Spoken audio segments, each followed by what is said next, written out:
KDRT yang kebetulan mengundang Komnas HAM juga. Nah di sini kan banyak tuh yang berargumen dan berasumsi bahwa demi anak istri itu tidak apa-apa dan tidak masalah. Lah aku cuma meluruskan aja bahwa untuk demi anak itu alasan yang salah. Karena justru kasihan sama mental anak. Anak melihat orang tuanya berantem terus. Saya bilang begitu, berantem terus. Jadi efeknya nanti ke mental anak. Kalau kita sayang sama anak, kita harus bisa memberikan kesehatan untuk anak. Itu sebenarnya bukan karena demi anak, sebenarnya demi papahnya. Tiba-tiba sayanya itu langsung IG saya itu diserang. Saya awalnya masih diem. Oh, nggak masalah. Besoknya lagi saya di pagi-pagi ambil lagi ngebahas itu lagi, laler itu lagi. Saya bilang sama teman-teman kreatif, bosen saya, bisa nggak yang lain? Nggak, soalnya gini-gini. Ya udah oke, mau nggak mau kan aku melaksanakan tugas aku. Dihajar lagi. Saya tuh saya dibilang mandul, saya dibilang pantes ditinggal sama 3 laki-laki, soalnya mandul sih. Terus yang ketiga saya dibilang tukang kawin, saya dibilang janda tua. Terus saya dibilang apalagi ya, ini murahan, saya dibilang kayak gitu. Akhirnya saya manusia biasa ya, apalagi saya ngeliat di akun-akun gosip itu beberapa gitu yang tidak bertanggung jawab itu memotong saya, di TikTok juga memotong saya seolah-olah itu saya itu membicarakan mereka gitu. Akhirnya saya live, saya menjelaskan bahwa saya itu tidak tidak setuju dengan mereka bersatu. Nggak ada statement saya seperti itu. Tapi kalau saya kecewa, kenapa harus marah? Saya punya hak untuk kecewa loh. Misalkan saya ditanya teman-teman, kebetulan saya lagi live, ada teman-teman wartawan senior yang tanya sama saya. Saya tuh kan kalau misalkan teman-teman, kalau orang lain saya nggak mau jawab karena dia sama saya, Babe itu sama aku baik. Aku bilang, jawab dong Neng, jawab Neng gitu. Nah, saya jawab, saya bilang gini, ya saya itu merasa kecewa. Wajar kalau saya tuh kecewa, karena kan memang orang yang nggak kenal dengan Lesti aja kecewa, apalagi saya. Saya bilang kayak gitu, tapi saya mendoakan baik.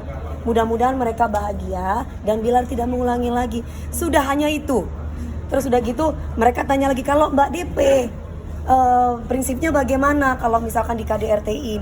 Saya jawab, kalau saya nggak mau. Nah, saya itu menjawab saya loh, bukan menjawab mereka gitu. Saya itu menjawab saya, tapi mereka tetap tidak terima. Kemudian akhirnya saya live lagi dong di IG karena saya gregetan dibilang mandul gitu kan. Akhirnya saya live lagi di IG, saya bilang, mereka bilang gini, dasar janda tua, hei nenek-nenek, Bilar nggak mau sama lu ya, lu gini. Heh laler, gue juga nggak mau sama Bilar ya. Gue kasih tahu nih, pada waktu di mana itu ya? Pada waktu aku ngejuri, nggak enak, udahlah mereka udah bersatu ya. Intinya adalah kalau aku mau seperti laler dambaan kamu itu, saya bisa beli 250.000. Ya, saya mau kasih tahu nih, dikasih gratis bahkan. Banyak anak-anak muda yang mau sama saya. Mohon maaf nih, cuman saya itu dari awal berbicara tentang KDRT-nya, bukan berbicara tentang hubungan rumah tangganya. Dalam arti ranah publik itu adalah KDRT-nya. Jangan sampai, saya pun pernah mengalami KDRT Mbak. Saya pernah mengalami KDRT. Bedanya ketika itu saya tidak lapor polisi. Makanya ketika Dede itu lapor polisi, saya merasa senang. Oh, seberani itu ya Dede ya.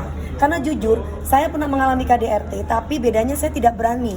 Tapi saya berani bercerai karena saya tidak akan mungkin berhubungan dengan suami saya lagi. Boro-boro berhubungan gak nafsu Mbak. Perempuan itu kalau udah dibanting, dipukul Mbak, boro-boro gini gak bisa Mbak. Kalau saya, mohon maaf ya, kalau saya nggak bilang orang lain loh. Kalau saya, tolong ya Allah. Hah? Dilempar bola biliar gimana Mbak? Tak balik lagi Mas. Aku Mas. Soalnya aku nggak bucin Mas. Kok kamu mau berani lempar saya kamu ya? Saya ambil juga. Ya mohon maaf, suami istri itu harus saling menyayangi. Jangan perilaku deh. Jangan KDRT bentuk fisik. Verbal aja, ketika dia kata-katain aku, janda lah begini-begini, aku sakit loh Mas. Perempuan itu kan pasti kan hatinya lembut sekali gitu loh. Jadi karena aku dididik oleh orang tua yang tidak pernah mengeluarkan kata-kata kasar, tidak pernah berperilaku kasar terhadap ibu aku, sehingga aku merasa miris kalau ada laki-laki yang sampai ucapannya kasar sama perempuan, berperilaku kasar juga sama perempuan gitu. Jadi tolong digarisbawahi buat para laler-laler, saya tuh berbicara mengenai ranah publik, yaitu KDRT. Kalau masalah ranah privasi itu rumah tangga. Saya nggak bicara tentang rumah tangga lalermu, itu enggak. Saya sudah simpan beberapa akun-akun, Mbak. Sudah saya simpan. Dia ngatain saya mandul. Harus ada bukti otentik dari kedokteran mengatakan bahwa saya mandul. Itu satu. Saya pernah keguguran loh sama suami pertama. Tapi saya tidak bisa menceritakan hal itu. Mungkin saat ini karena saya sudah silaturahminya sudah baik sama beliaunya. Dan dia sudah baik sama saya. Saya sudah memaafkan itu. Terus walaupun bukan KDRT, baku hantam. Terus kemudian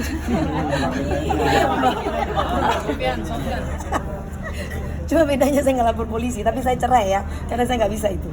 Kedua, saya diselingkuhi sama suami saya, sama mantan suami saya. Jadi kalau ada yang mau tukang kawin, saya tuh kurang sabar bagaimana? Diselingkuhi, di KDRT-in, dirampok duitnya, saya nggak minta cerai loh, nggak digugat sama saya. Coba jejak digital, ada nggak saya duluan menggugat suami saya? Katanya kan perempuan sabar nggak boleh menggugat dulu. Tapi saya juga nggak mau jadi perempuan jihad mati di tangan suami ya. Mau dibilang mindalik. Saya dibilang begini, DP, ya saya kasih tahu kamu ya, DP katanya. Mohon maaf ya sayang, saya mohon maaf nih, ini ucapan dari orang tersebut dan saya masih simpan kata-kata dari akun tersebut.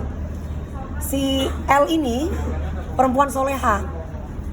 Dia ini ketika mati pun di tangan suaminya, itu termasuk jihad. Itu salah.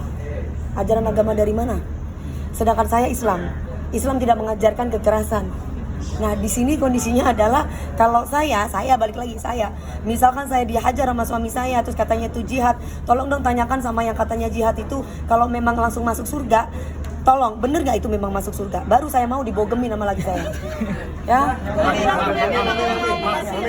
Ini mungkin akan lanjut ini dalam hukum nih, kembali lagi.